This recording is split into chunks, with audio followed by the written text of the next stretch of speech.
Talking of the Middle Kingdom, I guess this is the review. Alright, so what can we say about it? Well, first of all, what we've already said, wow, that light is bright.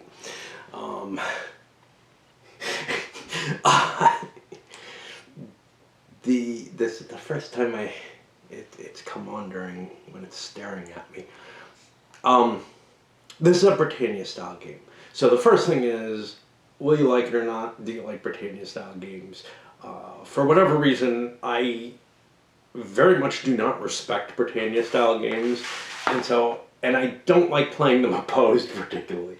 But I get a certain weird kind of comfort by playing them when I'm solo. It's just they fill this niche for me.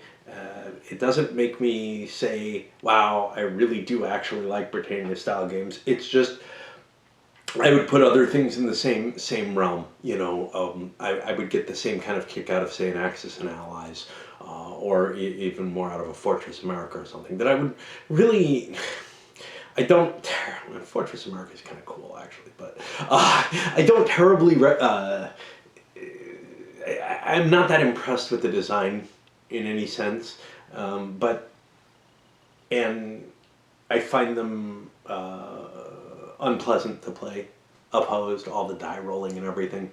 But something about it just fills a space in my life that, you know, it's like eating hot dogs or something. You know? When you're in the mood for them, they do seem just the right thing, and you can get used to them and really like them. Well, not so much for hot dogs for me, but Polish sausage.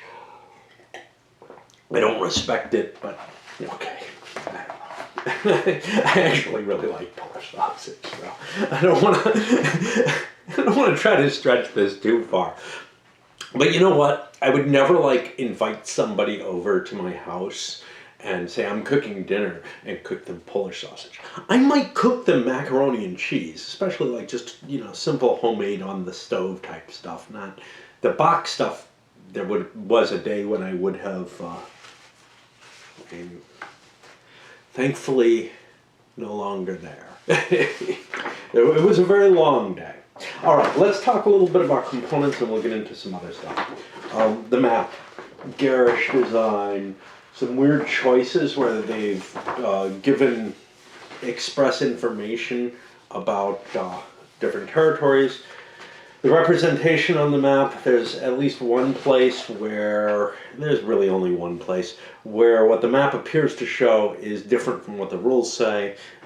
I went with the rules, but it would be easier to go with the map. They screwed up at least one element in the turn order. It's a huge track. If you remember with Britannia style games, usually there's a list of all the nations in the order they play in. Well, you get that list too big, and Hispania has this issue too. You get that list too big, and it starts becoming a little unwieldy, but it's okay. It's not so okay when the names are all very similar and they transpose some of those very similar names in the design work. There's this strange 11 to 66 die roll that's used on the map, where the 11 to 66 numbers that you can get on the dice actually are locale specific for the most part, but it's not necessarily trivial to find where something is. You know, so like 11, 15, 13, 12, what? You know? And then some of the numbers that you'd think, and there might be a good reason for this, are sitting in places where you never want a die roll. So you can never get a 30 because there's no 0 on the six-sided dice. So some of those are scattered around in some kind of weird locations. I don't know how much thought has to be put into those. It is a helpful thing to have these numbers to be able to identify locations without the name. I don't know. I don't think the cards use them though. They use the names, so that is kind of a missed opportunity. Yeah, they use the full name. Okay. That's what I thought, but I wanted to make sure because it would make sense to use the numbers. In some cases, the names are very similar and difficult to pick up with. Map's glossy. I don't like glossy maps. Did I mention it was garish? You get your turn record track. You also have this turn, what happens in each turn. This is really, really helpful. It did manage to cause me some confusion because a space that was empty of anything, I almost feel like the turn record track should be baked into this. That's what I'm more used to when there's large amounts of information like this. It works both ways. It's just I ended up probably skipping a turn because of it. And that wouldn't happen again. You have a couple of weird things, a couple of little boxes that don't really support the gameplay particularly. The reinforcement and current loss box, but I think maybe I'm misunderstanding the reinforcements. But the current losses, you can score the points at the end of a player's turn. So really, you just hold things off. There's sort of two reasons you might use the current loss box, and neither of them really seem to advocate putting such a big thing in it. The counters are difficult to read, sometimes difficult to distinguish, not surprising. You know, the original Britannia was difficult to distinguish. They're glossy, and you got glossy counters on glossy map, and everything is kind of slidey. That's okay with an area game, but again, the graphic design side of this, for the most part, is pretty crappy.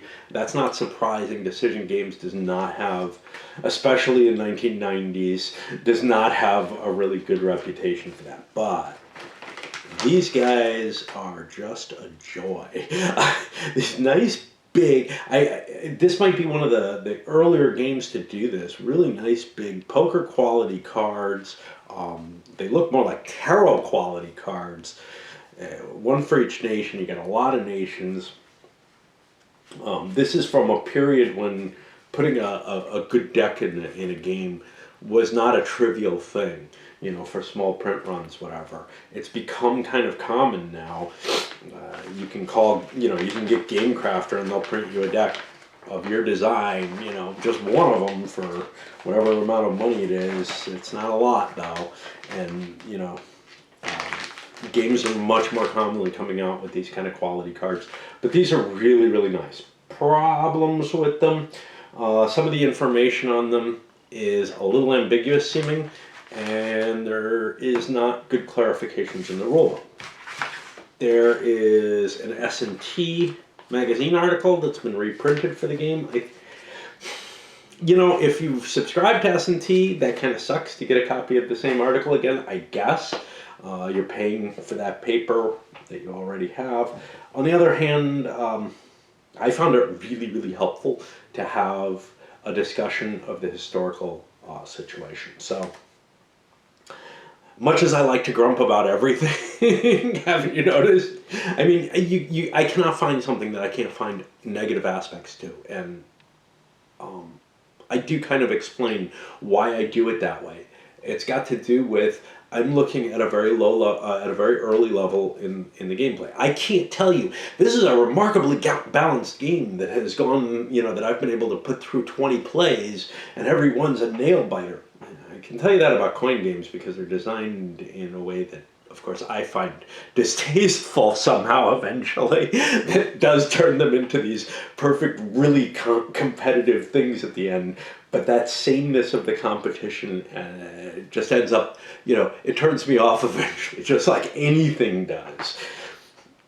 Except sheep. But look at oh, that sheep, my albino turkey. The rule book itself is not really, I mean, it's okay, but it's a Britannia style game. It shouldn't be too hard. There are some new concepts in here, and there are ambiguities in the rulebook. If it's the first time you're facing a Britannia style game, you might find that those ambiguities are harder because you don't have something to fall back on and say, how do the other games handle this? Which way do I think they mean this? There might be errata for it. I didn't bother looking at it. I wasn't really that interested. And I'll tell you, some of that has to do with the Britannia style of game. So let me go into my general stock criticism of Britannia style games. It's not that you got lots and lots of buckets of dice. It's that they're so abstract, which is definitely part of the design element of them. And that's part of what makes them comfort food for gaming for me. It is that level of abstraction. So, I can't really say that's a bad thing. That's a thing that leads me to not respect it as much, but it also is something that leads me to enjoy it under particular circumstances. They tend to be very simple to play. The rules tend to be easy to absorb without a lot of special cases. However, this one's not too bad. This one's, in that Maharaja kind of level. A little more than Britannia, a lot less than where some of them have gone. Let's talk about Hispania, and then if you want to include in invasions. There are some edge cases to the Britannia games. You could say History of the World is kind of a Britannia game. It's not really. It's not the same system, but Invasions is in that same property level. But Hispania is much, much closer to the original line. But yeah, I mean, your expectation when you play one of these is kind of, I'm playing a buckets of dice, not a lot of complexity, and I understand, just what the cost of the game. Probably the biggest thing I have against the game relates to the way the victory point system runs. And this is core and central to the game.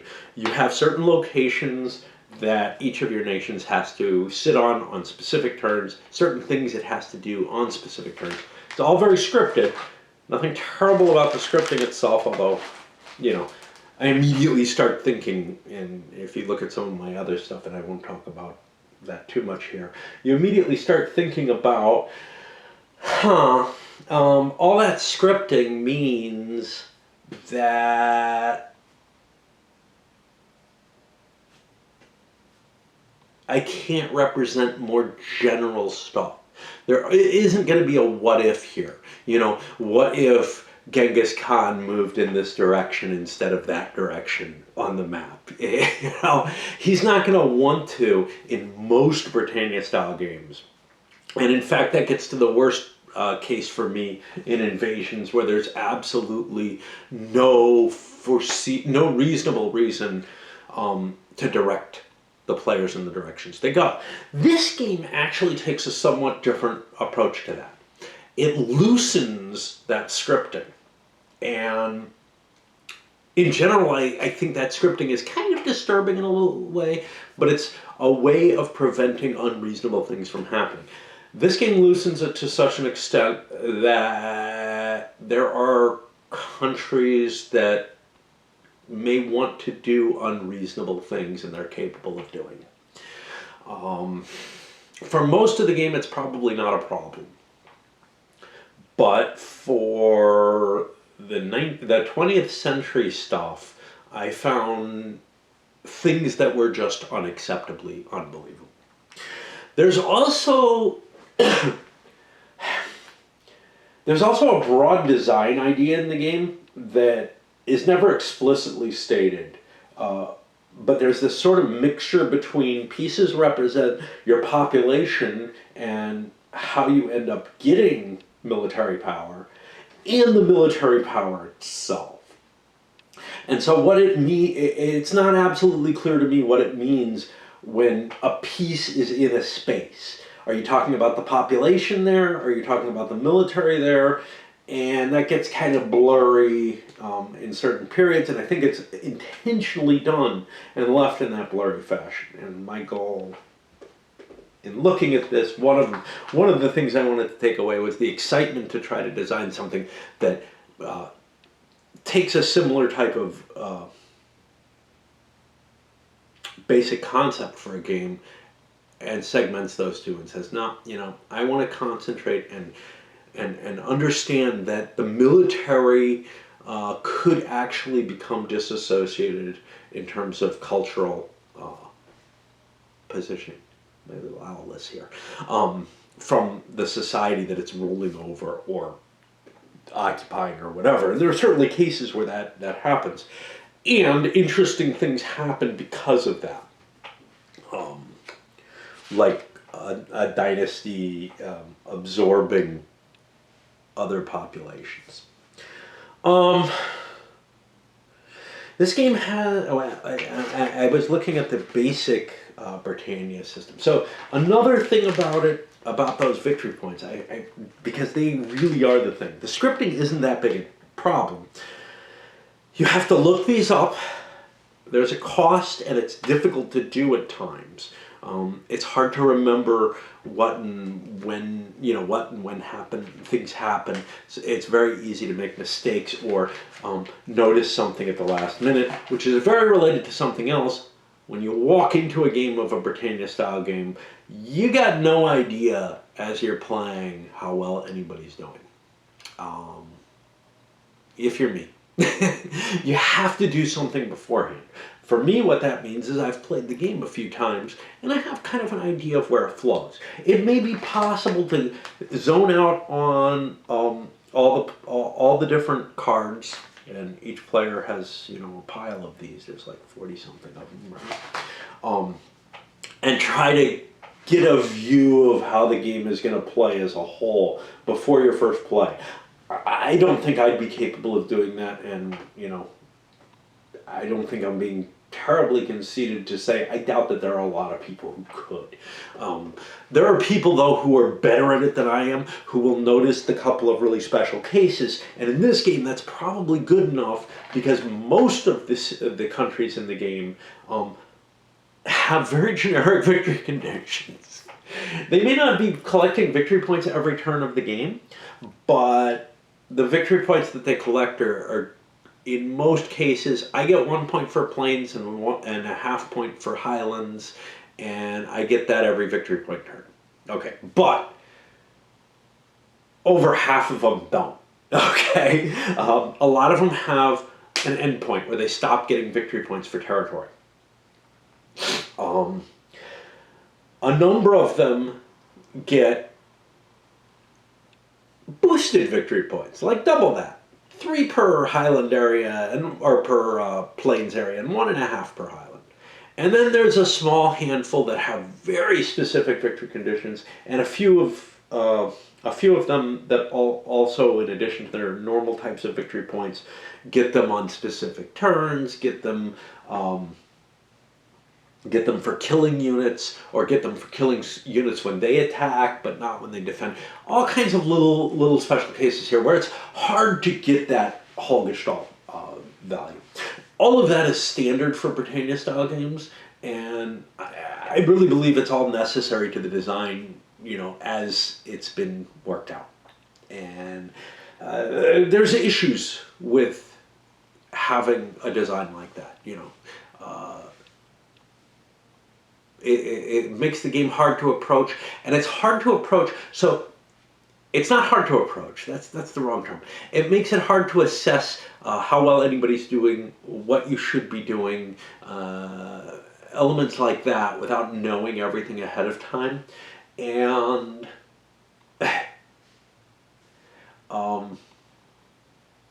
you could kind of try to compare it to the idea in the more modern heavy Euros, where it's like, well, you gotta figure out how to win the game, right? You gotta play it a few times, or study it, or think about it, and come up with different strategies and test them.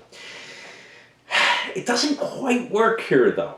Now, I'm not a fan of that kind of game anyway, so I may not be the best person to make this comparison, but it strikes me that people who are trying to learn how these interlocking mechanisms in these super complex Euros work to generate victory points, and how you can find synergies between them. Sure, the first time you play the game, you might be scratching your head saying, yeah, geez, I don't know what the hell, But after a little zoning out, after looking at it, after thinking about it, you come to a different point where you come up with an idea, and then you can test that idea out, or you can analyze it further, or whatever, and that becomes an interesting intellectual pursuit. Here, you don't get to that level, right? It's just the learning what the pattern of the game is, what the possibilities, where the points actually are, what the victory points actually are. That is the only thing that you're going to learn with experience. You're not going to be finding something that, you can start generating these synergies and trying to figure out clever stuff with. It's not an engine for that. Now, I'm not opposed to those kind of engines. I like deck builders, which kind of rely on that. But they rely on handing you a different situation each time, right? Something like Dominion, where you've got a different tableau of cards available, and you've got to decide how you're going to manipulate those cards to find the particular synergies that work. Same thing could be said with Magic.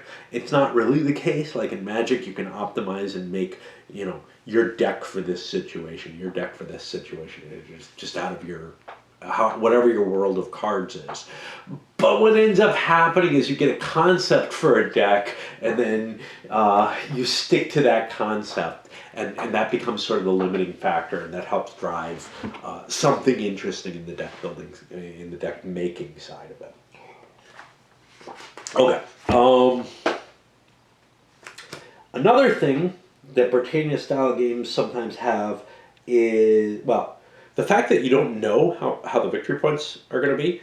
It means the first game, is probably going to be horribly unbalanced.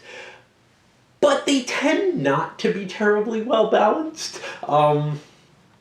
Britannia may be the most balanced. The original Britannia may have been the most balanced of the early ones. I think more effort was put in there than a lot. I liked Italia, though. I think one of the two scenarios in Italia was very good, and the other one felt like it was not as well play tested for balance.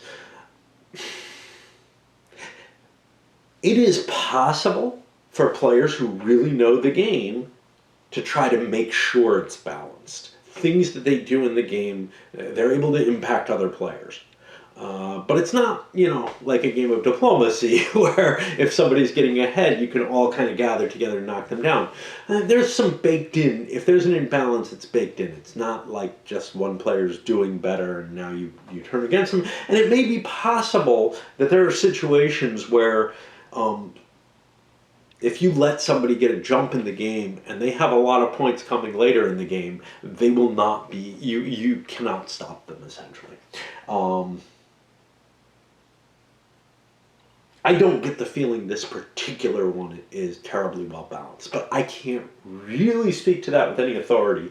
And then there's also two other scenarios, two shorter games that are in it that I have absolutely no clue about. I'll tell you this much, it doesn't feel like, so they're divided by the colors. This is a 4-player game only, and each player has a specific color, and they just slit the game down the middle and say you end the game here, and I do not feel like you're looking at, half the victory points for every player on each side of that divide at all. I think some players are getting a bigger shift on one side than the other, which to me looks like, there should be some balancing factor. Now, in Britannia style games, you can do a bidding type system, like it was used at the World Gaming Championships, and what's cool about that is if everybody really knows the game well, they're able to to make fair bids and balance the game themselves that way. I've got to swap batteries. Any kind of balance like that is absolutely reliant that people are experts in the game, that they know that point balance perfectly. And that's really where the expertise in the game is, knowing that scripting, knowing where the points are going to lie, knowing what's coming ahead. Yes, there's some strategy in figuring out, how to optimize your points, but it's pretty easy. It's comfort food, remember? I'm not a person who loves making these hard decisions, and these games really don't make hard decisions across the board. They're like, hey, what do I take a chance with? They're really kind of up my alley in that, especially when I'm feeling like I don't really want to do a lot of thinking. Okay. Yeah. So it makes sense for some kind of gaming championship group that's used to it, and as such, it makes sense for small point differentials, which is how the WPC actually did it, and I think that's what it's called now. Actually, it's no longer called the Avalon Con. There being no Avalon Hill. I'm sure it's not going to happen this year, but I don't know if it's still. I think it's still a going event. I know it was a couple of years ago. But even in Britannia, I felt like the game was unbalanced far more than their point bids. Of course, I play it less than the people who end up winning wood in it. So I would not expect myself to walk away with a victory. I walk away, when I heard stories coming back from the people who did go to the con. I never did. I'm not a con person. I won't go out of my way for a con. I went to the Monster Con stuff in I can't even remember the name. Concept World Expo. Because it was in Tempe, I could walk there.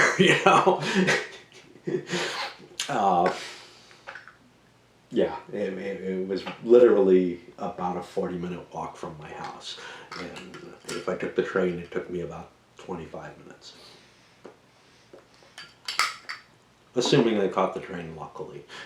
Because on the weekend, at least, the trains don't run very often. And those were kind of the fun days. More open gaming going on during them.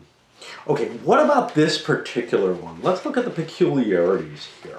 And again, remember, the rules are not as tight as they could be. So there are things I might get wrong here and got wrong during play.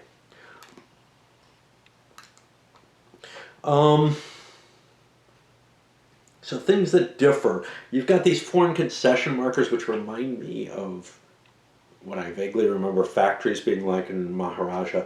I think factories sat on the board and produced points for you, though. These appear to be, go through an area once, you slap this down, and you get the points for it, and now nobody else can get them ever again. Not absolutely clear. Again, this is something that the rules don't necessarily express well. A lot of the special stuff isn't well expressed, which is a pity.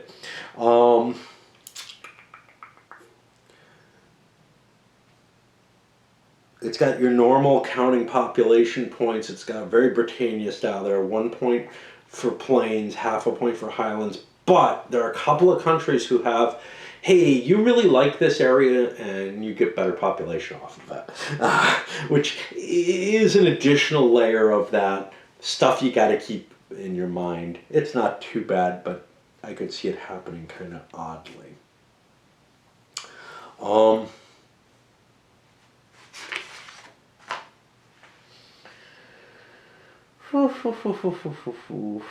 Okay.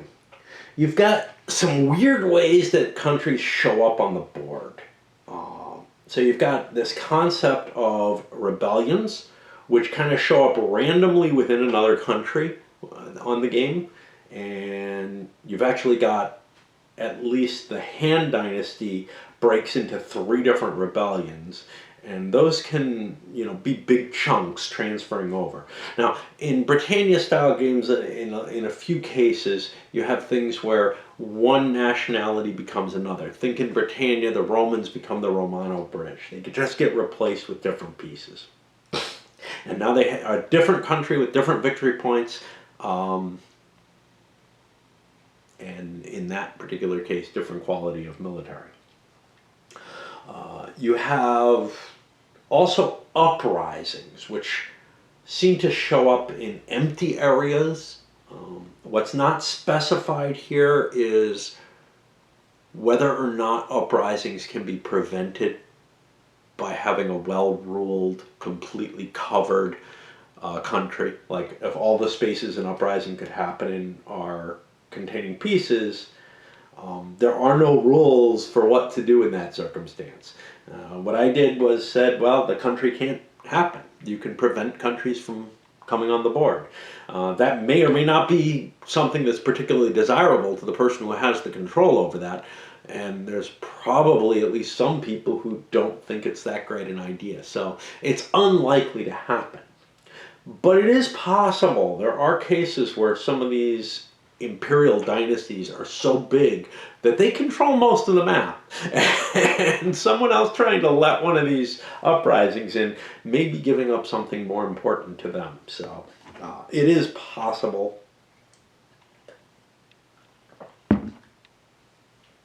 One thing about these rebellions and the uprisings, and then more commonly from other designs, invasions, is they all have multiple moves for the new country coming into existence. Now, we're used to that with invasions, but some of these go not just you get a double move, you get a triple move. And there's a possibility of getting reinforcements in the course of your move. Now, you see that in Britannia, you get reinforcements, I think based on locations that you occupy. It's been a long time, with the Romans. But they're the only one that does that, and I don't know if there are other games. I don't remember that mechanism showing up elsewhere until we got to this. In this one, you get reinforcements in general by killing opposing countries. And you sort of absorb them into your culture. You get two things out of it. When you kill an opposing country, you get extra units and you get victory points. If you kill an emperor, a named leader, I know you get victory points. I don't think you get the additional pieces.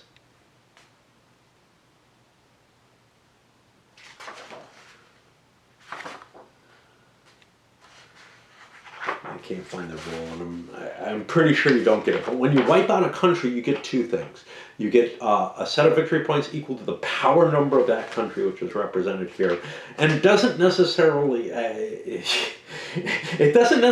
mean how hard they are to wipe out at that time. Let's put it that way. And maybe they're somewhat related to their total number of pieces, but it doesn't even seem all that linked to that. It's just the bonus that you get in victory points and forces when you wipe them out. So there's an incredible desire to wipe them out, but it's only when you wipe them out in battle, which is important, because if you rebel and take out their last piece, you don't get that advantage. At least that's how I interpreted the rules. Again, it's not absolutely certain that that's what they mean. There's some terrain in the game. Beyond the highlands. We'll get to that in a little bit. But there's a Grand Canal, which I kind of ignored while I played it, which can give you an extra movement point. You've got the capability to move along the coast with boats. A lot of the nations have that.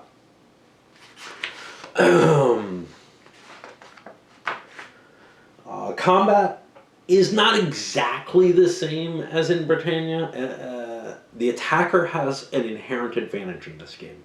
They hit on 4s and better. On normal die rolls, the defender hits on 5s and better. There are a lot of modifiers, though. The Highlands kind of swing that to the pure Britannia Highlands situation. The attacker hits on a 6, the defender hits on a 5. Emperors give you a bonus in both directions, plus and minus.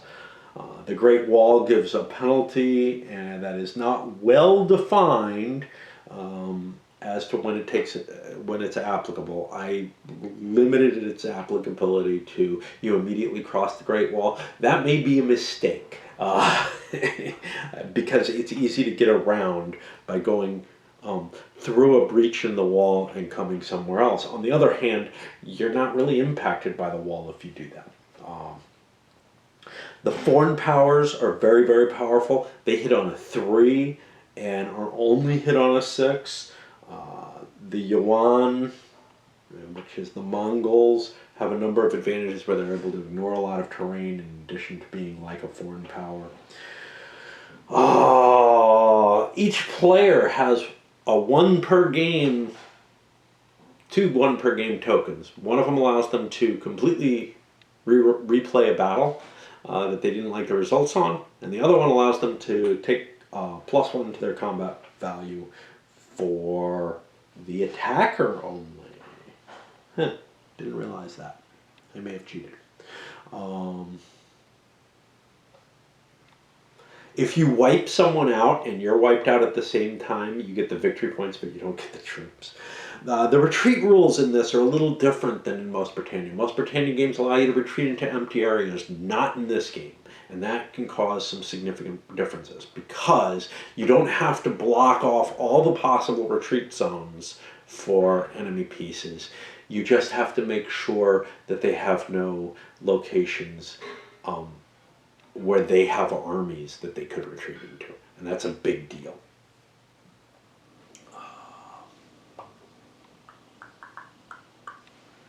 Boop, boop, boop.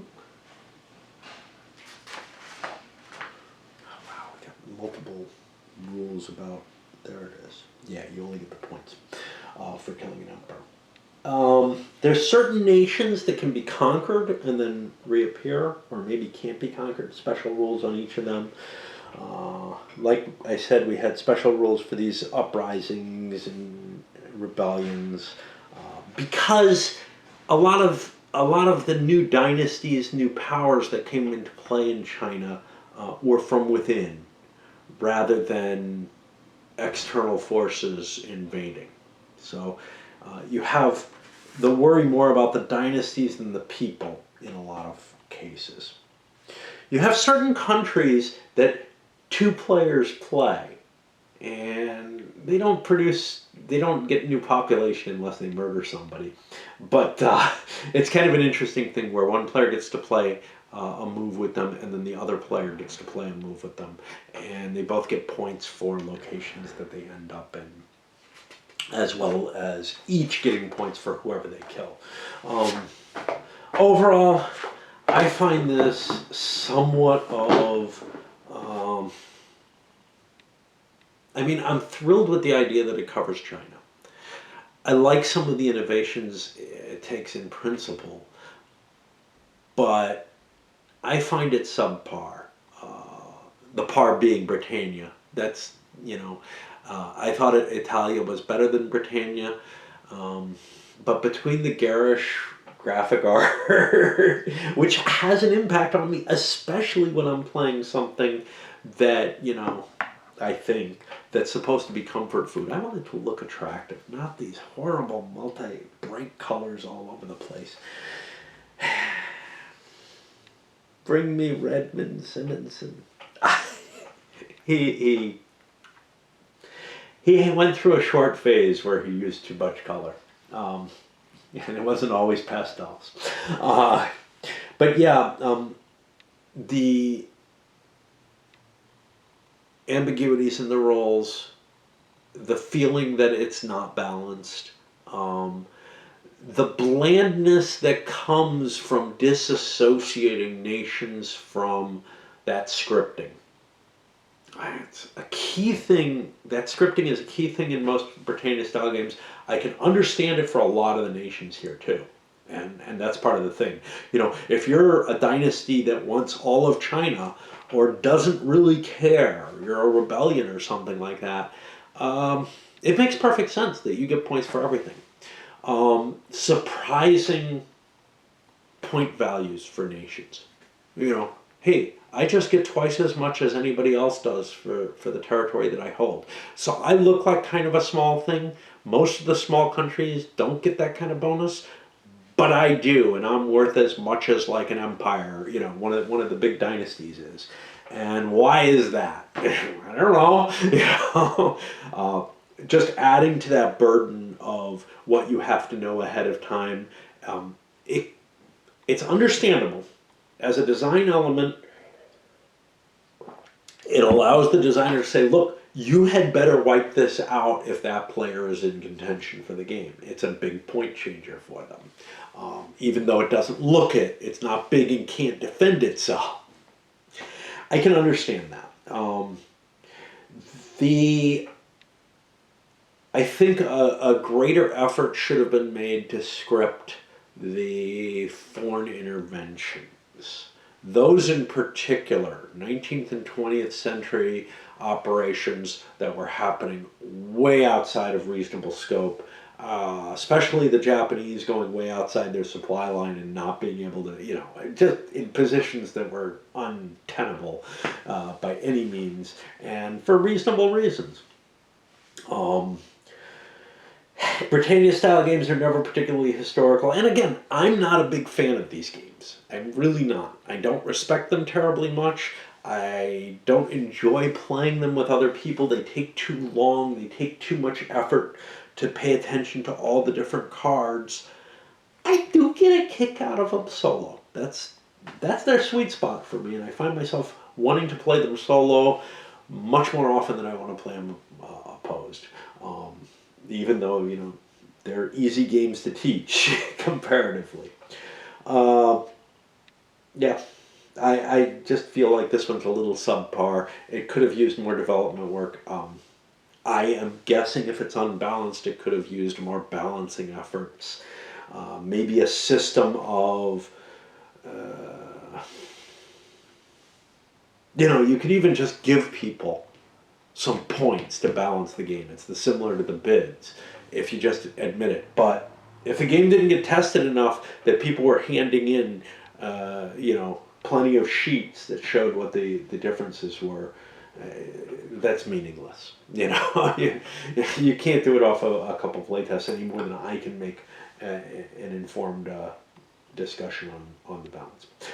That's it. I hear dinner at least being started, and we're going to send this up, and I got no idea what's coming next, if anything. I am off until the end of the year. Not off gaming, I'm off work, so who knows how that unhinges me. More than usual, possibly.